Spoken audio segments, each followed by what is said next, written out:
Hello everyone, welcome to Prajwal classes. I hope you will fine at home. मैं आशा करता हूँ कि आप सभी अच्छे होंगे।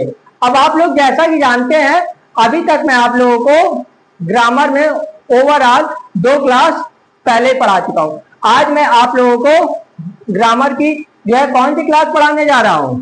3rd class.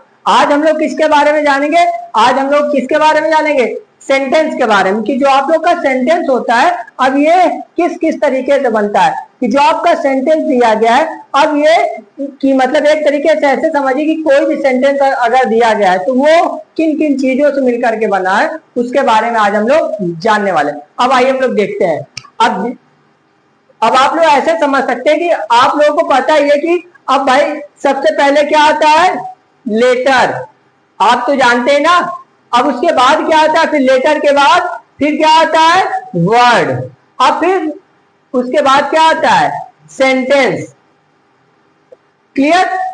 मेरा कहने का मतलब ये, कोई भी अगर सेंटेंस आपका बनता है तो उसमें जो एक तरीके से फर्स्ट स्टेप रहता है उसका क्या नाम रहता है?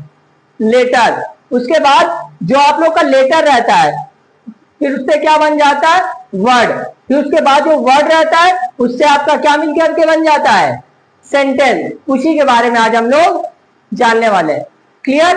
अब आइए हम लोग देखते हैं। अब जो ऊपर आपके सामने सेंटेंस लिखा हुआ है इसको हम लोग हिंदी में क्या बोलते हैं? इसको हिंदी में बोला जाता है वाक्य। इसको हिंदी में हम लोग क्या बोलते हैं? वाक्य बोलते हैं हिंदी में।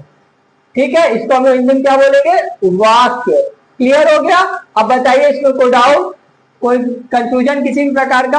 अब आइए हम लोग देखते हैं। अब जैसे कि सबसे पहले अब हम लोग इस चीज को जानें कि जो सेंटेंस दिया गया क्या है इसकी डेफिनेशन। क्लियर? अब जैसे कि मैंने इसके ऊपर लिखा हुआ है a group of word that make complete sense is called a sentence. इसका कहने का मतलब क्या है? इसका कहने का मतलब ये कि जो एक तरीके से शब्दों का समूह रहता है, अगर वो आप लोगों का कंप्लीट अर्थ देता है तो उसको ही आप लोग क्या कहेंगे? सेंटेंस कहेंगे। उसको आप लोग क्या कहेंगे? सेंटेंस कहेंगे। क्लियर?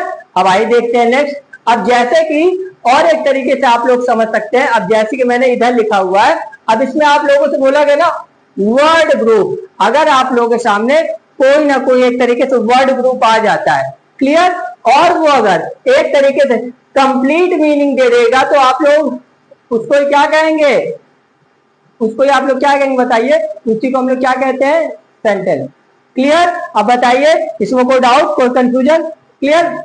अब आइए देखते हैं आगे का क्या बोला गया है। आगे मैंने उसी से रिलेटेड और भी कुछ दिए एग्जाम्पल, बट मैं उससे पहले एक बार ये जो आपका सेंटेंस की डेफिनेशन इंग्लिश में दी गई उसका हिंदी से बता दे रहा हूँ।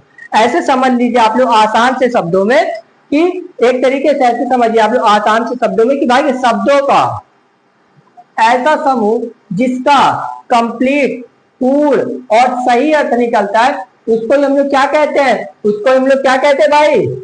सेंटेंस। क्लियर हो गया? I hope. अब देखते हैं आगे भी कुछ हमारे सामने कुछ दिए गए हैं एग्जाम्पल। अब जैसे कि इसमें आप लोगों का क्या लिखा हुआ है? यू, एक वर्ड, आर, दूसरा वर्ड माई, तीसरा वर्ड एंड आगे क्या दिया गया? स्टूडेंट। ओवरऑल आप लोगों ने देखा कि इसमें जो ओवरऑल पहले वाले सेंटेंस में कितने वर्ड्स हैं?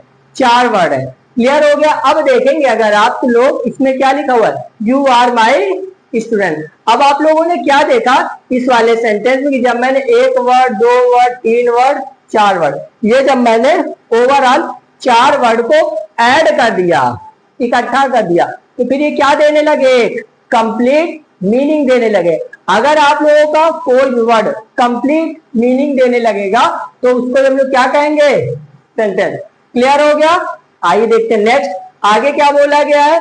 आई am your teacher.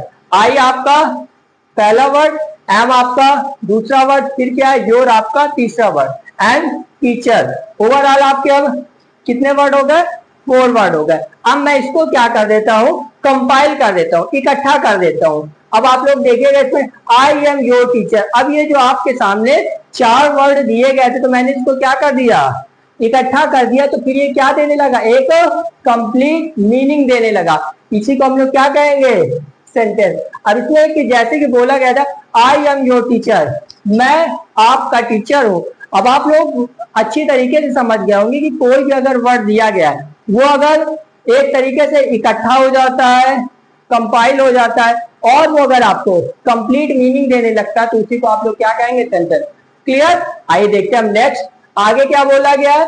The children are playing in the park. अब आप लोग देखिएगा द एक वर्ड, चिल्ड्रेन दूसरा वर्ड, आर तीसरा वर्ड, प्लेइंग चौथा वर्ड, इन पांचवा वर्ड, द छठवां वर्ड एंड पार्क जो दिया गया। पार्क ये कितने हो गए वर्ड ओवरऑल, 7 वर्ड हो गए। अब मैंने क्या किया, ओवरऑल आपके जितने भी वर्ड दिए गए थे अब इसको मैंने क्या कर दिया, इकट्ठा कर दिया, कंपाइल कर दिया। तो फिर आप लोगों का भाई क्या बन गया, सेंटेंस। क्लियर हो गया। इसमें आप लोगों से क्या बोला गया है कि जो बच्चे हैं अब वो लोग कहाँ खेल रहे हैं, मैदान में खेल रहे हैं। अब आप लोगों ने खुद देखा होगा कि जब मैंने कई वर्ड को इकट्ठा कर दिया, कंपाइल कर दिया तो फिर इसने क्या किया, एक तरीके से कंप्लीट मीनिंग देने लगा। तो उसी को हम लोग क्या कहेंगे, सेंटेंस। क्लियर हो गया।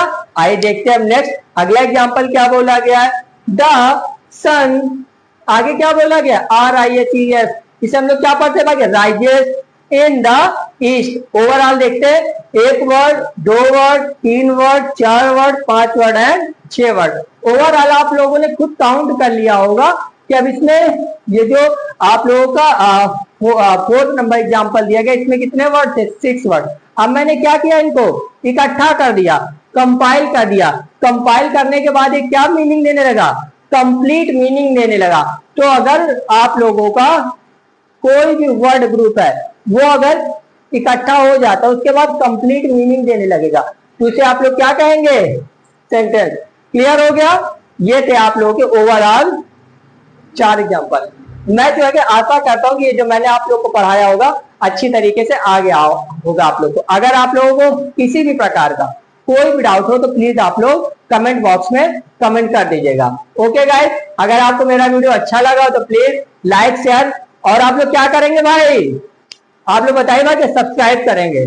Thank you guys.